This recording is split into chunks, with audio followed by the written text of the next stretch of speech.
थोड़ा सा देखना होगा कि नाइन्थ क्लास में जो आपने देखा था, नाइन्थ क्लास में आपने ये करा था कॉन्ग्रुएंट ट्राइंगल्स। तो कॉन्ग्रुएंट ट्राइंगल्स में क्या होता था कि अगर एक ट्राइंगल बिल्कुल दूसरे ट्राइंगल जैसा है, बिल्कुल एक एक चीज़ उसकी सेम है, उसकी साइड्स भी इक्वल हैं, उसके सारे एंगल्स भी इक्वल हैं, तो हम उन दो ट्राइंगल्स को बोल देते थे कॉन्ग्रुएंट ट्राइंगल्स। और उन दो ट्राइंगल्स की खास चीज़ क्या होती थी कि एक ट्राइंगल को लिया और उसके ऊपर अगर मैंने दूसरा ट्राइंगल रख दिया तो वो एग्जैक्टली उसके जितना ही होता था साइज़ में, तो वो उसको पूरी तरीके से कवर कर लेता था। ठीक है, जैसे मान लीजिए मेरे पास एक एनसीईआरटी की बुक है, आपके पास एक एनसीईआरटी की बुक है, आप में से जितने भी बच्चे हैं सबके पास एनसीईआरटी की बुक है, तो सबके ऊपर हमने एक एक करके एनसीईआरटी की बुक रखते चले गए। तो वो क्या होगा, वो बिल्कुल एक जैसा ही ऐसा लगेगा जैसे एक जैसा ही एक बड़ा सा बॉक्स बन गया हो। ठीक है, तो ऐसा नहीं होगा कि कोई बुक थोड़ी बड़ी साइज़ की है, कोई बुक थोड़ी छोटी साइज़ की है, वो कम्प्लीटली ओवरलैप करेंगे एक दूसरे को। तो इसका मतलब क्या है कि जितनी भी एनसीईआरटी की बुक्स हैं वो सारी की सारी एक दूसरे के कॉन्ग्रुएंट हैं, एक दूसरे के कॉन्ग्रुएंट हैं। अब आप ये देखिए कि अगर मान लीजिए हमारे पास कोई बिल्डिंग है, किसी भी तरीके की कोई बिल्डिंग है, और हमने ये कहा कि बड़ी एक बिल्डिंग है, उस बिल्डिंग का एक छोटा मॉडल देख लेते हैं। फॉर एग्जांपल आप कभी भी देखेंगे कि जैसे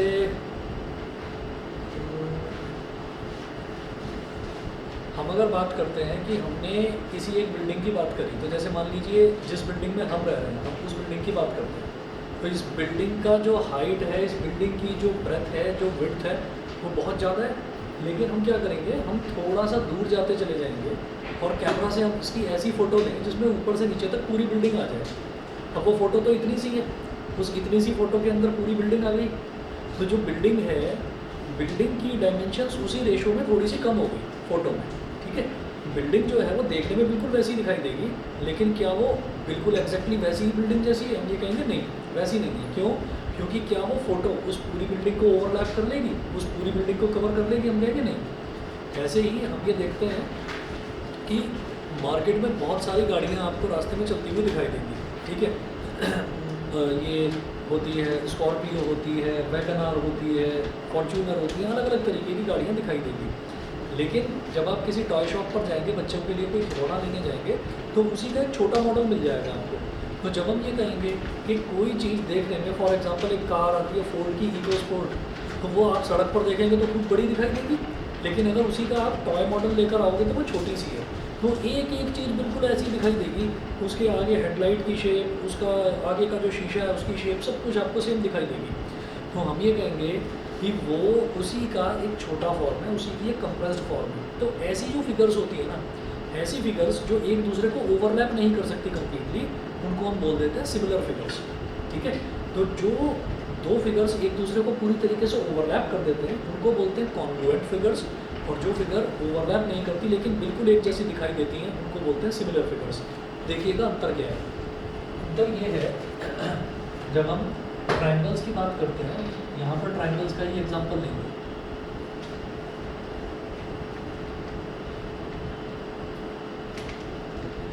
जब हम ट्राइंगल्स की बात करते हैं तो एक ट्राइंगल तो ये है, A B C.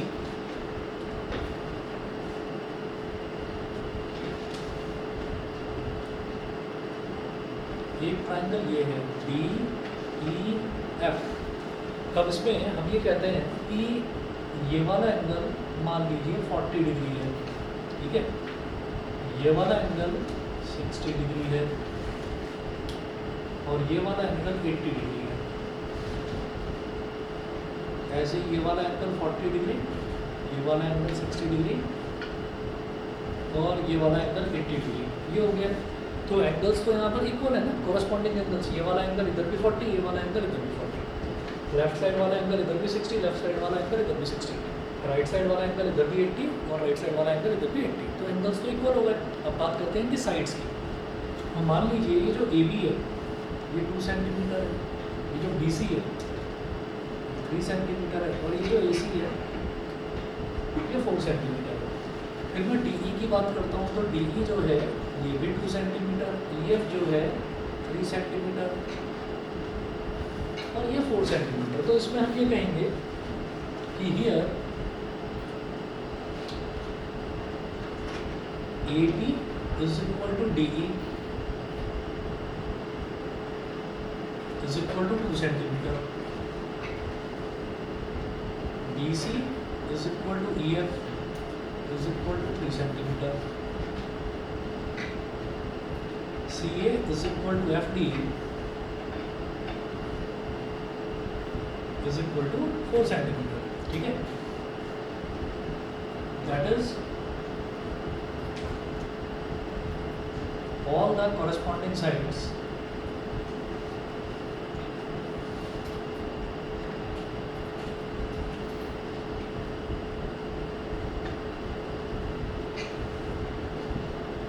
are equal to each other।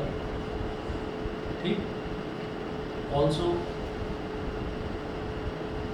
angle A is equal to angle D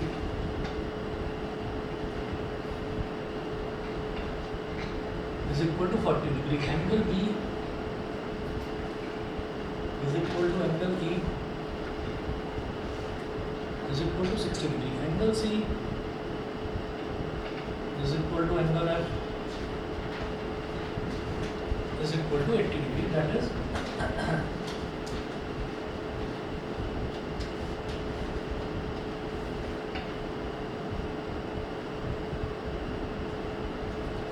all the corresponding angles are also equal। तो यहाँ पर क्या हो गया कि जो corresponding angles हैं वो भी equal हैं, corresponding sides भी equal, corresponding angles भी equal। तो ऐसे में मैं ये बोलूँगा कि ये वाला ट्राइंगल और ये वाला ट्राइंगल, ये दोनों ट्राइंगल एक दूसरे के कॉन्ग्रुएंट हो जाएंगे, ये आपस में कॉन्ग्रुएंट हो जाएंगे। कॉन्ग्रुएंट का मतलब बिल्कुल सेम है ये ट्राइंगल, इनमें कुछ अंतर ही नहीं है। ठीक है, अब देखिएगा जब दोनों ट्राइंगल कॉन्ग्रुएंट होंगे तो हम उसका सीक्वेंस कैसे लेंगे। जो ट्राइंगल है, ट्राइंगल की कॉन्ग्रुएंसी, अभी तो मैं कॉन्ग्रुएंसी की बात कर रहा हूँ, फिर मैं उसको रिलेट करूँगा सिमिलैरिटी से, क्योंकि कॉन्ग्रुएंसी आप पढ़कर आ चुके हैं 9th क्लास में, उसकी ज़रूरत पड़ेगी मुझे यहाँ पर सिमिलर ट्राइंगल से स्टडी करने के लिए। तो हम ये कहेंगे कि दो ट्राइंगल्स कॉन्ग्रुएंट किस तरह से होते हैं, उनका सीक्वेंस अगर आप सही लिखना जान गए तो बहुत अच्छी बात है, नहीं जानोगे तो फिर दिक्कत आएगी, फिर जो क्वेश्चन है वो आपके सही हो नहीं पाएंगे। तो यहाँ पर आप ये देख रहे हैं कि तीनों साइड्स इक्वल हैं। अब आप कुछ भी ले सकते हैं, चाहे तो आप तीनों साइड्स को ले लो, चाहे आप तीनों एंगल्स को ले लो, आप किसी को भी लीजिए। आपको करना क्या है, आप यहाँ पर कोई भी दो साइड्स लेंगे, इधर वाले इस वाले ट्राइंगल की कोई भी दो साइड्स लेंगे, तो ऐसे इधर वाले ट्राइंगल की कोई भी दो साइड्स लेंगे जो आपस में इक्वल है। चाहे मैं पहली दूसरी साइड ले लो, चाहे दूसरी तीसरी ले लो, चाहे पहली तीसरी ले लो। ठीक है, तो मैंने क्या करा, मैंने पहली और दूसरी साइड ले ली। अब पहली और दूसरी साइड अगर हमने ले लिया तो हम इधर लिखेंगे AB और BC, AB और BC। ये काम आपको रफ में करना है, आपने लिख दिया AB और BC। अब AB के इक्वल क्या है, AB को आपने लिखा पहली पोजीशन पर, BC को आपने लिखा दूसरी पोजीशन पर। ठीक है, AB को पहली पोजीशन पर लिखा, BC को दूसरी पोजीशन पर लिखा। फिर आप देखिए AB के इक्वल क्या है, AB के इक्वल DE है और BC के इक्वल EF है। तो पहली पोजीशन पर AB लिखा तो AB के इक्वल क्या है, DE, तो इधर पहली पोजीशन पर ही DE को लिखेंगे। फिर BC के इक्वल क्या है, EF, तो EF को दूसरी पोजीशन पर लिखेंगे। मेरी बात समझ में आ गई। हम दो को लेकर चल रहे हैं, तो AB के इक्वल क्या है DE, BC के इक्वल क्या है EF। तो पहली और दूसरी पोजीशन पर AB और BC आया तो इस तरफ पहली और दूसरी पोजीशन पर DE और EF ही आएंगे। जो इसके इक्वल है वो पहले नंबर पर, जो इसके इक्वल है वो दूसरे नंबर पर। ये आ गया। उसके बाद हम ये देखेंगे इन दोनों में कॉमन क्या है, अल्फ़ाबेट कॉमन कौन सा है, B, तो इसको ज्वाइन कर देंगे, B और B ओवरलैप कर जाएगा तो ये बन जाएगा ट्राइंगल ABC।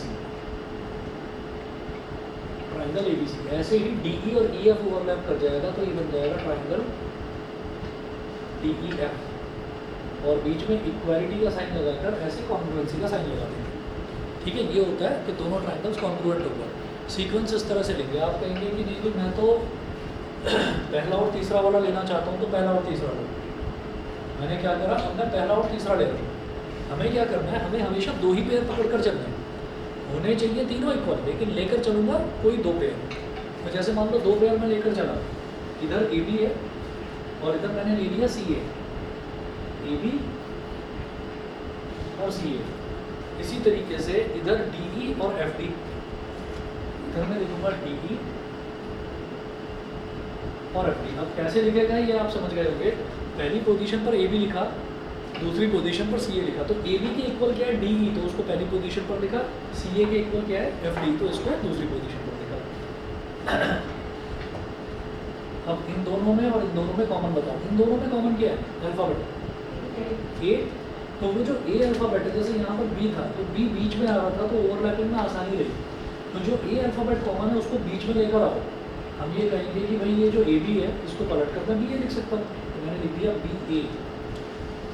और ये जो CA है इसको पलट कर मैं CA लिख सकता हूँ, ताकि हमारा कॉमन अल्फाबेट बीच में आ जाए, ताकि उनको ज्वाइन करते टाइम मुझे प्रॉब्लम ना हो।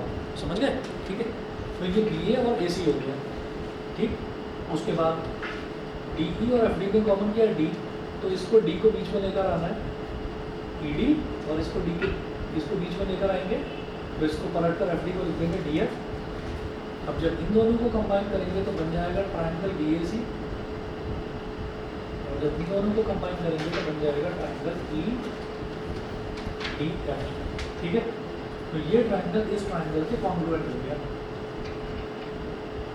तो अब दिमाग में ये आता है कि भाई तो फिर ट्रायंगल ABC को DEF के कॉन्ग्रुएंट बोले या BAC को EDF के कॉन्ग्रुएंट बोले। हम बस जो ये फंडा है, ये फंडा हम सही लगा कर चलें, ये फंडा हम सही लगा कर चलें तो दोनों चीज़ें सही हैं। लेकिन अगर मान लीजिए क्वेश्चन में ये बोला जाता है कि आपको तो ABC DEF के कॉन्ग्रुएंट प्रूव करना है, आपने ये फंडा लगा दिया, तो आप कहोगे यार ABC तो नहीं आ रहा है, तो मैं तो चाहता हूँ ABC आए। तो आप क्या करोगे, ABC कैसे बनेगा, आप पहला और दूसरा जो अल्फाबेट है अगर इनको पलट दो तो ABC बन जाएगा। तो इधर वाले ट्रायंगल का अगर आप पहला और दूसरा अल्फाबेट पलट देंगे तो ये बन जाएगा ट्रायंगल ABC। जब इधर का पहला और दूसरा अल्फाबेट पलटा है तो इधर का भी पहला और दूसरा अल्फाबेट पलटना, ये बन जाएगा ट्रायंगल DEF। इस तरह से सीक्वेंसिंग का क्या रोल होता है ये आपको शायद समझ में आ गया होगा। सीक्वेंस जरूर सही होना चाहिए। कोई भी बच्चा दिमाग में ये ना रखे इधर मैं ABC लिखने की बजाय CA भी लिख दूँ, ट्रायंगल तो सेम ही है, ABC की जगह CA भी लिख दूँ, इधर मैं FED लिख दूँ, तो ये नहीं होता भाई। सीक्वेंस बहुत इंपॉर्टेंट है। जब भी हम कॉन्ग्रुएंट ट्रायंगल्स की बात करेंगे तो सीक्वेंस बहुत ज़्यादा इंपॉर्टेंट है। तो ये तो तरीका हुआ जब हम साइड्स को कंसिडर करके चल रहे हैं। और अगर मैं एंगल्स को लेकर चल रहा हूँ तो क्या होगा, कोई भी दो एंगल ले लो, तो एंगल A और एंगल B, इधर देखो if angles are considered,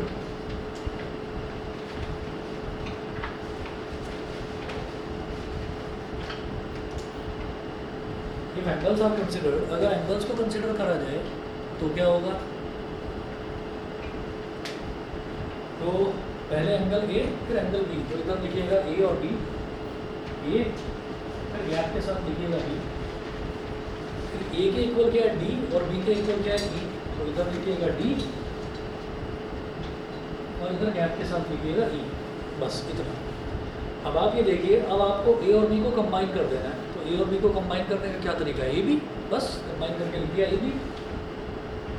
यहाँ लिखो ट्रायंगल AB और इधर लिखो ट्रायंगल DE, इन दोनों को कंबाइन कर दिया।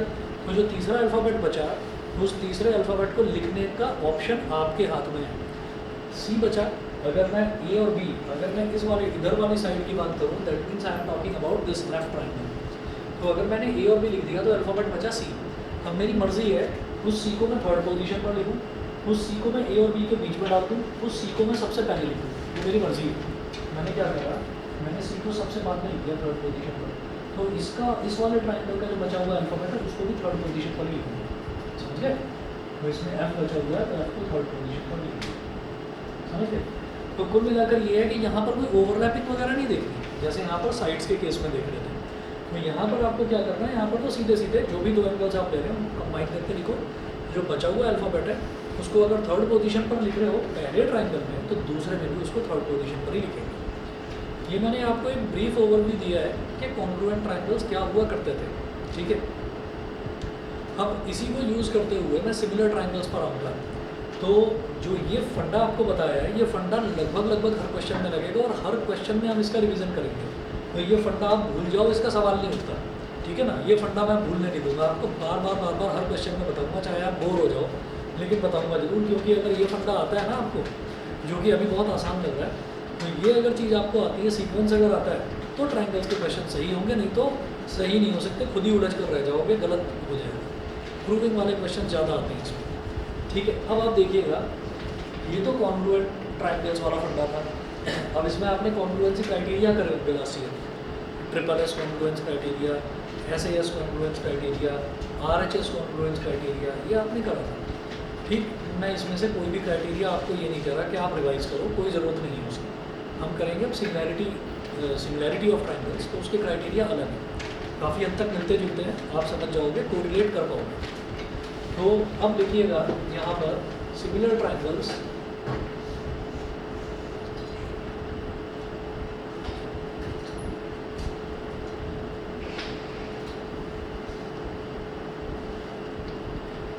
सिमिलर ट्रायंगल्स, तो सिमिलर ट्रायंगल्स क्या होते हैं? सिमिलर ट्रायंगल्स अभी समझ में आ जाएगा। सिमिलर ट्रायंगल्स वही है कि मैंने रास्ते में एक बड़ी सी इको स्पोर्ट कार को चलते हुए देखा, और फिर मैं खिलौनों की दुकान पर गया और मैंने कह दिया छोटे बच्चे के लिए मेरे को एक छोटी इको स्पोर्ट दे दो। ठीक है, तो देखने में वो छोटी इको स्पोर्ट बिल्कुल बड़ी इको स्पोर्ट जैसी लगेगी, लेकिन साइज़ में बहुत कम होगी। साइज़ में बहुत कम होगी तो इसका मतलब क्या है? Those two cars, the original one and the toy one, वो जो दो कार्स हैं, they are similar to each other. अब इसको ट्रायंगल्स में समझते हैं। एक ट्रायंगल तो ये है,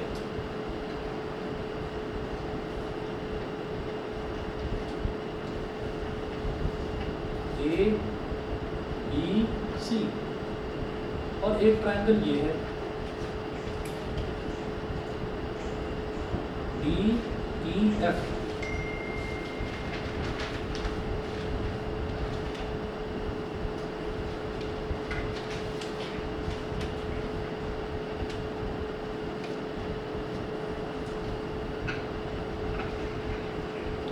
अच्छा, फिर अब ये तो साफ दिखाई दे रहा है, ये वाले ट्रायंगल तो बराबर बराबर दिखाई दे रहे थे, ये ट्रायंगल बड़ा है और ये ट्रायंगल जरा सा छोटा सा। हम क्या करेंगे, हम देखेंगे एंगल A कितना है। मैंने कहा एंगल A तो 60 डिग्री है यहाँ पर, और जो एंगल B है, एंगल B 50 डिग्री है, और एंगल C है 70 डिग्री। तीनों एंगल्स का सम 180 डिग्री हो गया। ये ट्रायंगल की एंगल सम प्रॉपर्टी होती है कि तीनों एंगल्स का सम 180 डिग्री होता है। अब इसी तरह से मैं इस छोटे ट्रायंगल की बात करता हूँ, तो छोटे ट्रायंगल में भी ये वाला एंगल 60 डिग्री, या हाँ चलो ठीक है, ये वाला एंगल 60 डिग्री, ये वाला 50 डिग्री, और ये वाला 70 डिग्री। ऑनलाइन वाले बच्चे बताएं दिखाई दे रहा है? ज़्यादा छोटा तो नहीं लिख रहा हूँ? ठीक है, चलिए। अब ये ट्रायंगल्स जो हैं दोनों, इनके एंगल्स इक्वल हैं। अच्छा, एंगल्स इक्वल हैं, उसके बाद साइड्स तो इक्वल नहीं है। ये वाली साइड लिखो 2 सेंटीमीटर, ये लिखो 3 सेंटीमीटर, ये 4 सेंटीमीटर। ठीक है, जैसे DE है, इसको लिखो 1 सेंटीमीटर, इसको लिखो 1.5 सेंटीमीटर, और इसको लिखो 2 सेंटीमीटर। समझ गए?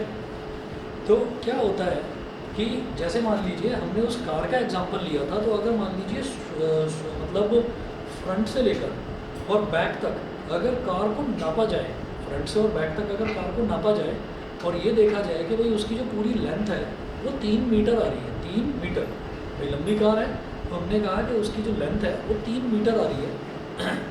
अब आपने उसका मॉडल बनाया छोटा सा, तो आपने क्या कहा कि भाई इसकी डायमेंशन जो है ना उसको कंप्रेस कर दो, छोटा कर दो। ठीक है, तो 3 मीटर था वो, आपने उसको छोटा करके 3 इंच कर दिया, तो 3 इंच मतलब इतना सा, 3 इंच मतलब इतना। ठीक है, अब जो उसकी जो विड्थ थी, विड्थ क्या थी, वो विड्थ उसकी मान लीजिए 2 मीटर थी या 1.5 मीटर थी। आपने उसको भी छोटा करके क्या कर दिया, 1.5 इंच। तो जहाँ जहाँ मीटर था वहाँ पर आप इंच लगाते चले गए। तो इतनी लंबी कार थी, तो उसका जो मॉडल है उसकी लेंथ इतनी सी हो गई, उसकी विड्थ जो है वो इतनी सी हो गई। तो आपने क्या करा, आपने उसकी डायमेंशंस चेंज नहीं करी, बस यूनिट चेंज करी, बड़ी यूनिट से छोटी यूनिट कर दी।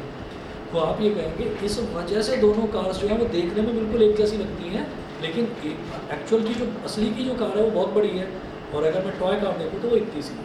ठीक है, तो वही चीज़ है यहाँ पर कि यहाँ पर एक प्रोपोर्शन दिखाई देता है कि ये वाली लेंथ जो है ये 2 सेंटीमीटर है और ये 1 है, यानी कि 2 का हाफ, ये 3 सेंटीमीटर है, ये 1.5 है, यानी कि इसका हाफ, तो जो अगली वाली है वो भी उसका हाफ ही होना चाहिए। इसका मतलब क्या होता है कि whenever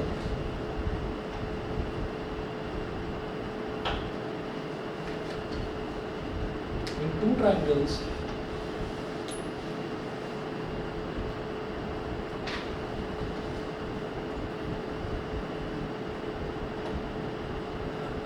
the corresponding angles are equal,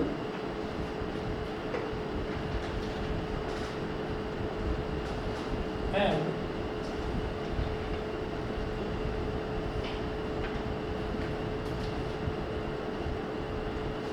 the corresponding sides are in the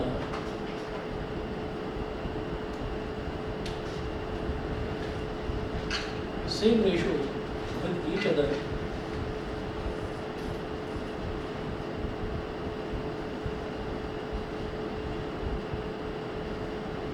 then the triangles are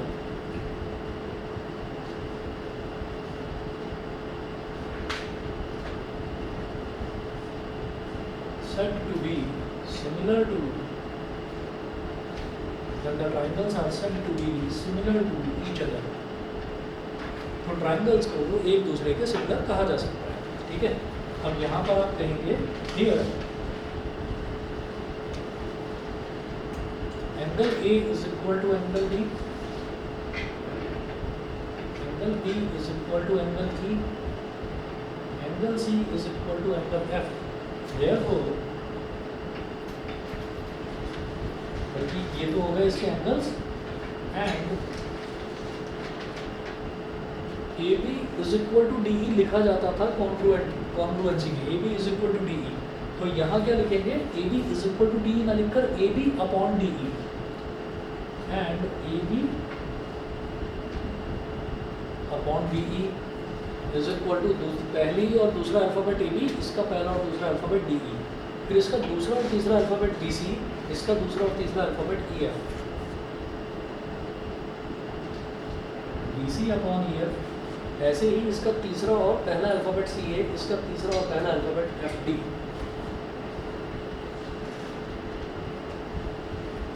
तो अगर इनका रेशियो निकाला जाए तो 2/1, ये क्या हो जाएगा 2/1 यानी कि 2, 3/1.5 अगेन 2, एंड 4/2 अगेन 2। तो ये क्या आ रहा है, रेशियो क्या आ रहा है 2/1 आ रहा है रेशियो। ठीक है, ऑनलाइन वाले बच्चे बताएं यहाँ तक क्लियर है? ठीक है, चलिए। Yes sir.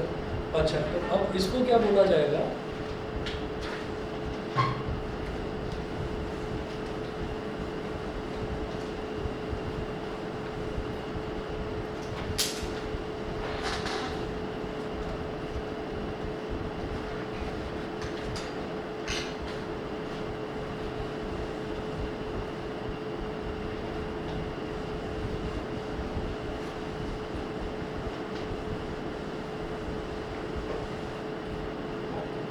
इसको कहेंगे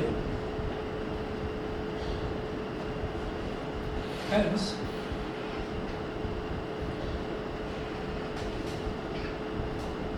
triangle ABC is similar to triangle DEF। ये जो मैंने बीच में साइन लगाया है ये साइन होता है सिमिलैरिटी का, और इसी साइन के नीचे अगर इक्वालिटी का साइन लगा दिया जाए, इक्वल टू का साइन लगा दिया जाए, तो उसको बोलते हैं कॉन्ग्रुएंट। ठीक, तो मुझे कॉन्ग्रुएंसी पर तो कोई ध्यान नहीं देना, अब मुझे सिमिलैरिटी पर ध्यान देना है। अब जो है 10th क्लास में जितने भी हमारे पास ट्राइंगल्स के क्वेश्चन आएंगे वो सिमिलर ट्राइंगल्स के क्वेश्चन आएंगे। सिमिलर ट्राइंगल्स के क्वेश्चन का मतलब ये है कि वहाँ पर एंगल्स तो इक्वल होंगे लेकिन साइड्स इक्वल नहीं होंगी, प्रोपोर्शनल होंगी। समझ गए, प्रोपोर्शनल होगी। जैसे प्रोपोर्शन दिखाई दे रहा है 2/1 कितना हो गया 2, 3/1.5 कितना हो गया 2, 4/2 कितना हो गया 2 हो गया। तो प्रोपोर्शन सेम होगा। अगर एक का भी प्रोपोर्शन अलग हो गया तो हम ये कहेंगे दोनों ट्राइंगल सिमिलर नहीं है। समझ गए? ठीक, चलिए। अब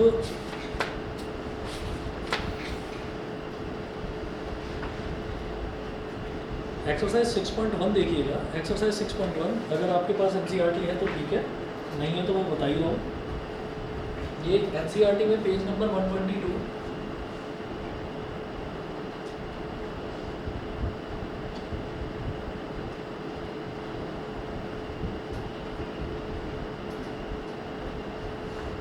पेज नंबर 122 क्वेश्चन नंबर 1 है फिलिंग द ब्लैंक्स। तो फर्स्ट है all circles are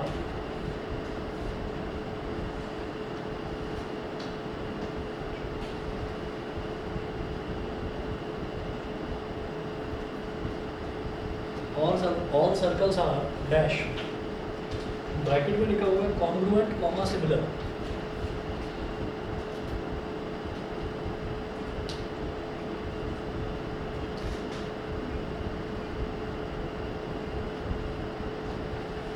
all circles are congruent comma similar. जितने भी सर्कल्स हैं वो कॉन्ग्रुएंट होते हैं या सिमिलर होते हैं? सिमिलर होते हैं। भाई कोई सर्कल बड़ा है कोई सर्कल छोटा है, लेकिन होते एक जैसे ही हैं सारे के सारे गोल, ठीक है। तो हम ये कहेंगे कि वो सारे के सारे सिमिलर होंगे। कॉन्ग्रुएंट तो तभी होंगे जब दोनों का रेडियस बिल्कुल सेम हो, ठीक है। तो यहाँ पर आ जाएगा सिमिलर।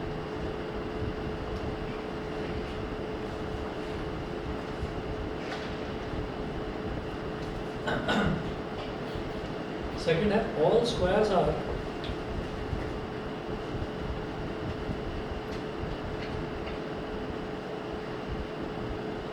डैश,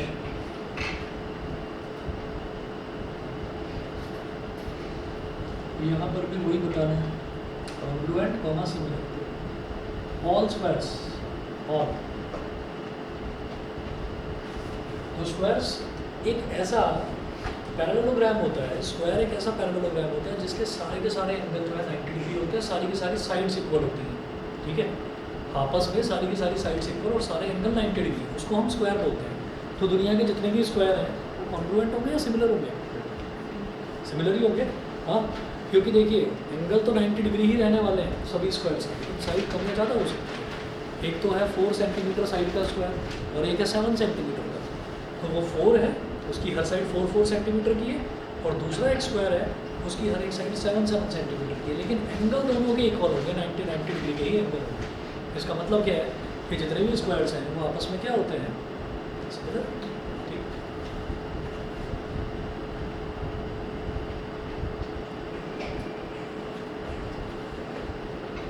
थर्ड देखिएगा,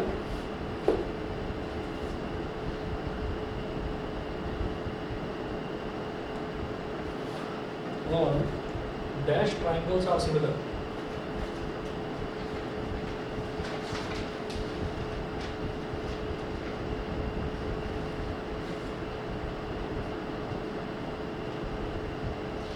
और डैश ट्राइंगल्स आर सिमिलर। अब ब्रैकेट में दे रखा है isosceles comma equilateral.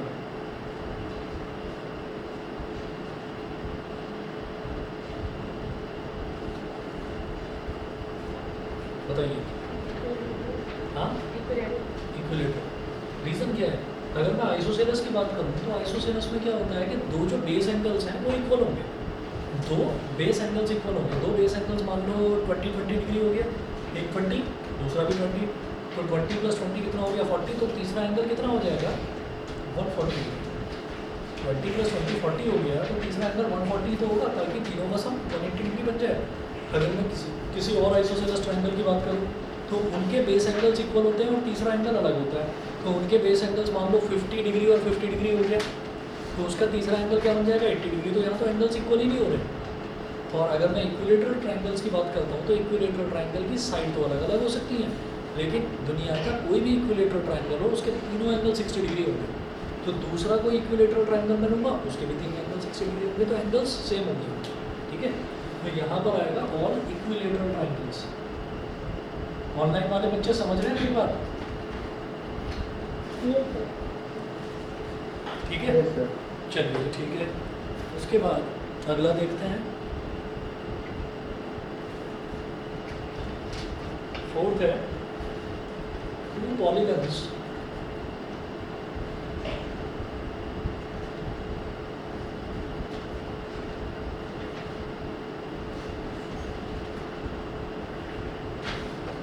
polygons of the same number of sides are similar.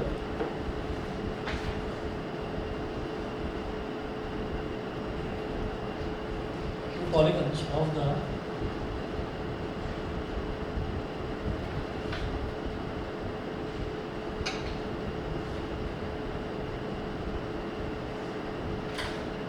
same number of sides are similar.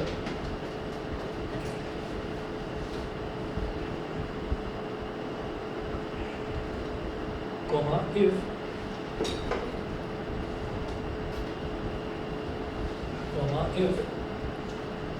A है their corresponding angles are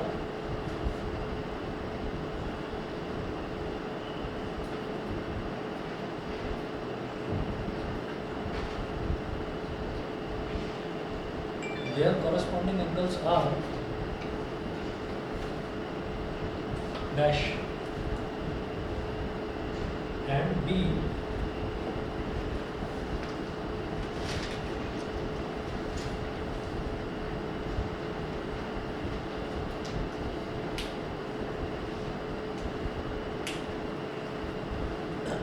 their corresponding sides are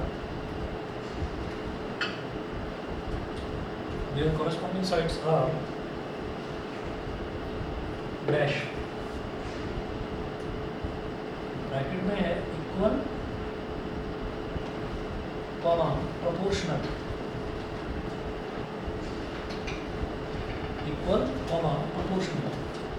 तो two polygons of the same number of sides are similar if their corresponding angles अगर उनके क्या होने चाहिए equal होने चाहिए। Polygon का मतलब क्या होता है? पॉलीगन की शुरुआत ही ट्राइंगल से होती है। भाई अगर मैं कहूँ कि दो साइड्स की कोई फिगर है, एक साइड ये हो गई और एक साइड ये हो गई, तो ये तो कुछ बन ही नहीं रहा है, क्लोज्ड फिगर तो बन ही नहीं रही है ना। तो पॉलीगन सबसे छोटा जो है वो ट्राइंगल होता है, उससे बड़ा आपका क्वाड्रिलेटरल हो जाएगा, उससे बड़ा पेंटागन हो जाएगा, उससे बड़ा हेक्सागन, हेप्टागन, आगे मुझे जाना ही नहीं है। तो there corresponding angles are equal, corresponding angles तो इक्वल होने चाहिए और कॉरस्पॉन्डिंग साइड्स क्या होनी चाहिए? प्रोपोर्शनल।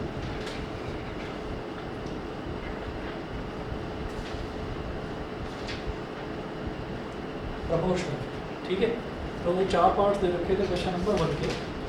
क्वेश्चन नंबर 2 अभी देखते हैं, बस 1 मिनट वेट करिए, अभी आ रहा हूँ।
आप सब लोग कल सुबह आ सकते हैं पढ़ने?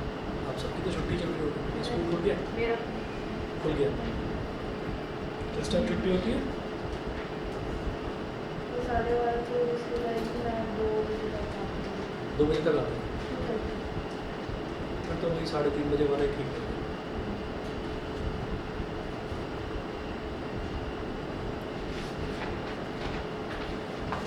अभी तो सबकी छुट्टियाँ चालू हुई हैं, तुम्हारा स्कूल खोल दिया। हाँ, जल्दी भी शुरू हो गया। चलिए जी, क्वेश्चन नंबर 2 देखिएगा। Give 2 different examples of pair of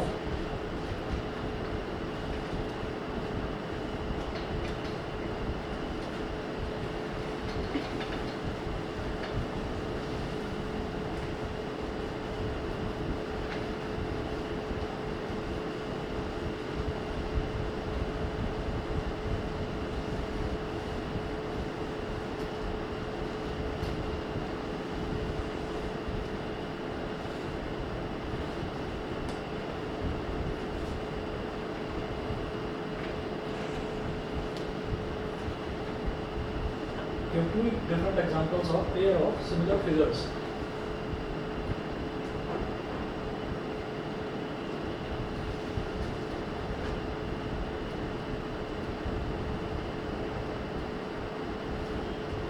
Give 2 different examples of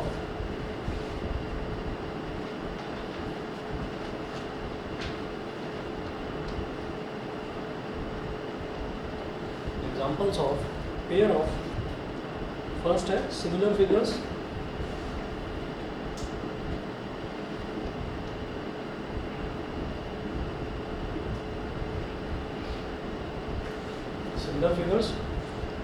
second है non similar figures.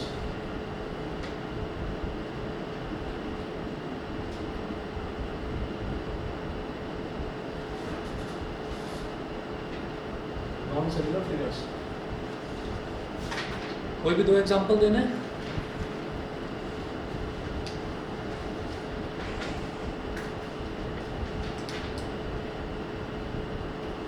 तो सिमिलर फिगर्स का एग्जाम्पल जो है,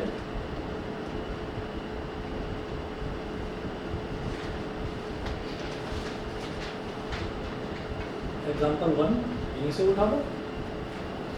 ऑल इक्विलेटरल ट्रायंगल्स,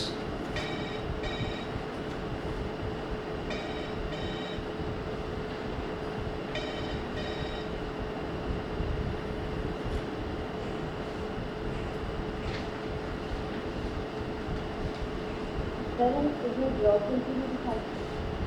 नहीं ड्रॉ करके नहीं दिखाना, बस एग्जाम्पल देना है ना, तो ड्रॉ करके नहीं दिखाना है। 1 नंबर का क्वेश्चन है।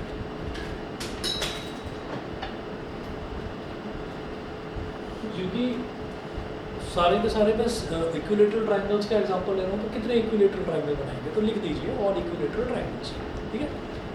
उसके बाद एग्जांपल 2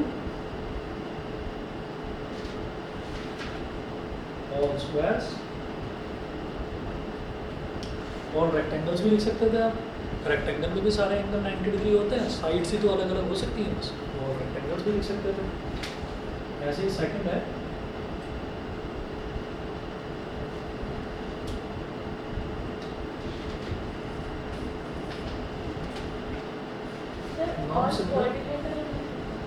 क्वाड्रिलेटरल्स नहीं ले सकते, क्योंकि क्वाड्रिलेटरल्स में एंगल अलग अलग हो सकते हैं। तो सिमिलर फिगर की अगर हम बात करेंगे तो सिमिलर फिगर में हमें एंगल्स इक्वल चाहिए। अब नॉन सिमिलर फिगर है, यहाँ लिख दो ऑल क्वाड्रिलेटरल्स, यहाँ चलेगा।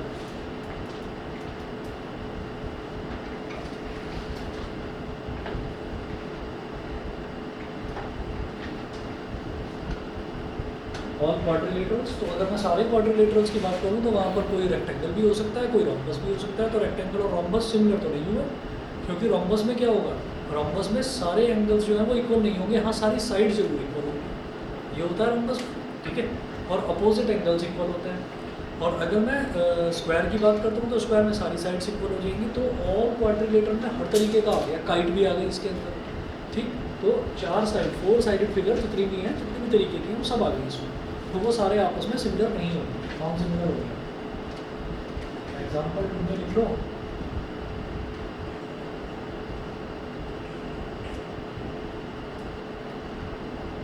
a square and a circle, square और सर्कल क्या ये आपस में सिमिलर होंगे? ये तो बिल्कुल भी सिमिलर नहीं है, ठीक, तो नॉन सिमिलर फिगर हो गया।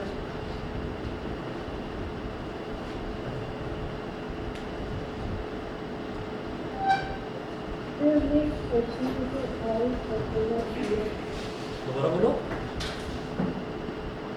क्वेश्चन में ऑल सर्कल्स आर सिमिलर किया है। All circles are similar, first part की बात कर रहे हो, सेकंड का first part? Yes sir, first part. अच्छा, फर्स्ट का first part, all circles are similar, हाँ ठीक तो है, ऑल सर्कल्स आर सिमिलर ही तो करा है हमने भी। नहीं सर, मैं कंफ्यूज हो गई क्योंकि नॉन सिमिलर फिगर में हमने ऑल सर्कल्स लिखा है। नहीं, ऑल सर्कल्स नहीं लिखा, a square and a circle, मतलब एक स्क्वायर और एक सर्कल, क्या ये आपस में सिमिलर होंगे? हम ये कहेंगे नहीं, ये नॉन सिमिलर है। समझ गए? ठीक है। क्वेश्चन नंबर 3 देखिएगा, state whether the following quadrilaterals are similar और नॉट। क्वेश्चन नंबर 3 में दो क्वाड्रिलेटरल्स दे रखे हैं।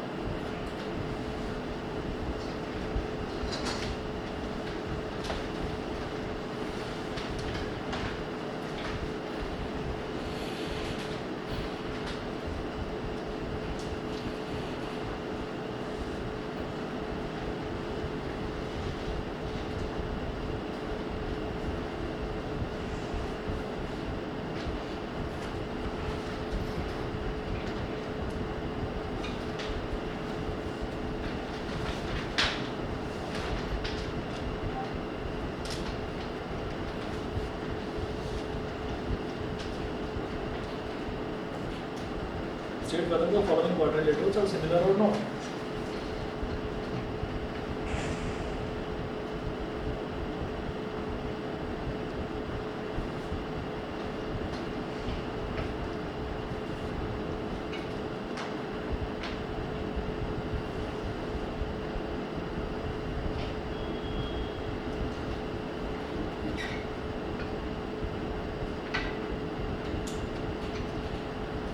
तो चारों साइड्स इक्वल है यहाँ पर, लेकिन चारों एंगल जो है वो 90 डिग्री के नहीं दे रखे हैं, तो चारों एंगल अलग अलग दे रखे हैं, चारों साइड्स जो हैं वो सेम है, तो इसका मतलब ये क्या है, ये एक रोम्बस है। ऐसे ही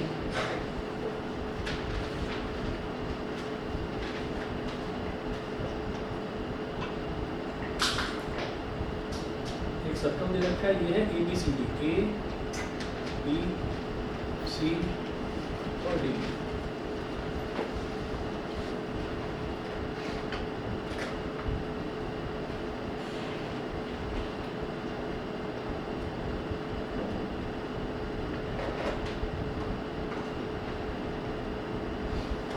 यहाँ पर क्या है, ये पूछ रहे हैं कि आप ये बताइए कि ये सिमिलर है या नहीं है, तो ये जानबूझकर कंफ्यूज करने के लिए दे रखा है। देखिए ये 1.5, तो 1.5 का डबल है ये 3 सेंटीमीटर, ये 1.5 तो इसका डबल है 3, 1.5 तो इसका डबल 3, 1.5 तो इसका डबल 3, मतलब सारी की सारी साइड्स तो प्रोपोर्शनल है ना, क्योंकि अगर किसी भी साइड को अपॉन दूसरी साइड अगर करा जाए तो 1.5/3 अगर मैं करूँगा तो 1/2 आएगा, तो सबका रेशो तो सेम आ रहा है, यानी कि सब प्रोपोर्शनल है, लेकिन एंगल्स तो इक्वल नहीं है। तो हम ये कहेंगे all the sides are proportional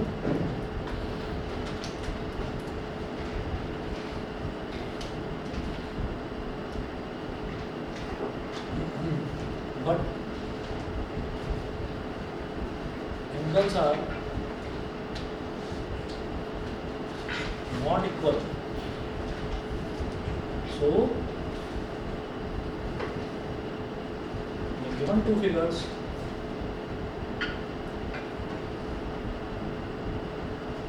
are non-similar.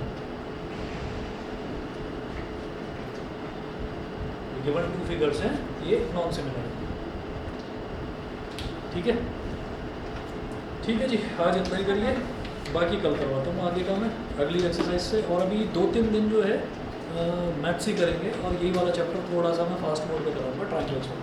तो पहले इसको NCERT से करेंगे, और कल का टाइम आपका हो जाएगा 3:30 बजे, 3:30 तक तो आ जाएंगे ना, स्कूल आप दोनों के 3:30 तक आ जाएंगे।